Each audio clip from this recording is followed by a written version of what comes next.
Güneşin nuru bilen güller açar idi diyar. Arka dağlı Serdar bilen yurdumuzun var yar.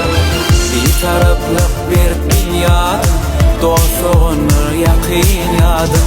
Karıştı harakat yurdum, can vatan Türkmenistan.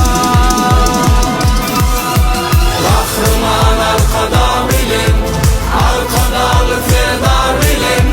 Ömür dine ömür, ol bir ubadi bilen. Bağlarım gül gülistan, harakat nurlu asman. Vasfım dilleri destan, can vatan Türkmenistan.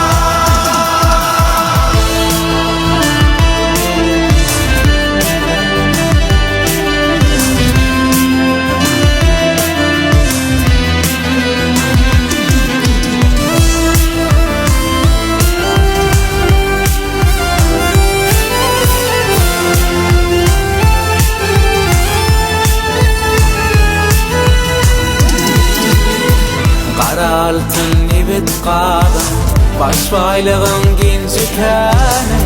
Bedevatın alabayım, dünya doluşum haşanım. Bir taraflık bir dünyanın, dostluğun nur yakin yadın. Karıştır tarakat yurdum, can vatan Türkmenistan. Kahraman arkada bilen, arkadalı Serdar bilen. Ömür dine ömür, ol bir ubadi bilen. Bağlarım gül gülistan, harakat nurlu asman. Vasfım dilleri destan, can vatan Türkmenistan. 5 velayet, 5 doğunum, bir süprüdü, kılyar aşı. Halkların dostluğunluğu, Urşa valli, Begre daşı. Arka dağlı Serdar bilen dünya dolu at uvadın.